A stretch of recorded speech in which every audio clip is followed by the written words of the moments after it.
Right now, NASA Administrator Bill Nelson is giving an update on the agency's goals, and really it's standing right now. This is all coming as the president released his latest budget. So let's take you back there live to listen in. Earth orbit. That work goes on. Our work to transform the way we fly, leaner, cleaner, quieter, faster, that work goes on.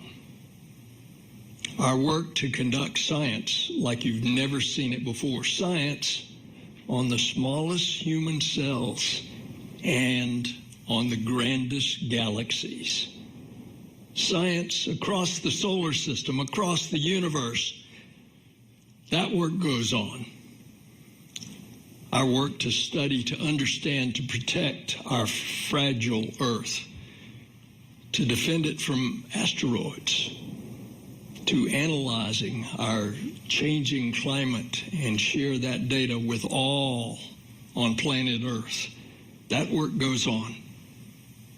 Our work to transform the way we travel across space with mighty rockets and magnificent solar, nuclear, and electric engines. All right, so just want to come in here to share some context on what's been going on within this briefing. Nelson, as Carolyn addressed when we came in, it was talking about basically bipartisan congressional support that exists to invest in NASA. He said that investing in NASA is investing in America and Americans, but he acknowledged that the price for our government, as we've been seeing play out in real time with these deadlines to not go into financial default, was to make cuts in what's called discretionary spending. And these were for the fiscal years of 2024 and 2025. So what does that all mean for NASA? Well, he said that this agency in particular fared better, in his opinion, than other agencies. And today, as you had mentioned, Carolyn, the Biden administration releasing its budget, its requests that it's going to send to Congress. Congress has to enact those proposals. But he did note that for NASA, the Biden administration is asking for $25.4 billion for the year of 2025. And Nelson said that this is an increase of $500 million over 2024. So it'd be a 9% increase. So I'm giving you all the specifics on the budget there because he spent some time. We want to bring in Leroy Chiao, a former NASA astronaut and International Space Station commander.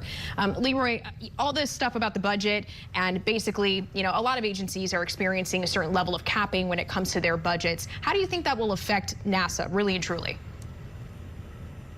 Well, of course, if you have a lower budget than you expect, then, you do what you can. And frankly, I'm a little surprised and maybe a little bit insulted that I was shocked that Bill Nelson came out in such a partisan way and talking about the budget and the quote unquote small group in Congress holding up spending and things like that. I mean, we've got a $34 trillion deficit.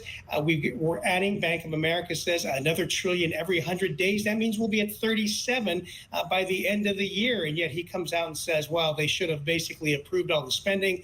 And, without addressing, without getting into all the politics, I would have expected him to come out and say, look, we didn't get all that we wanted, but here's all the great stuff we're going to do and what we are continuing to do.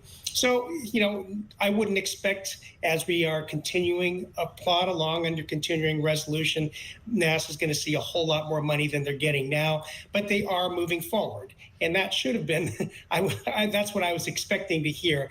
But anyway, the Artemis program is moving forward. It has some technical issues. It's got the budgetary issues we just talked about. Things are not going to happen as quickly as has been stated. That's a given. Look at the history of all of these things. But the good news is that it is continuing. Well, Leroy Chiao, former NASA astronaut, International Space Station commander. Hey, thank you for your insight. Appreciate it. My pleasure. And we're back.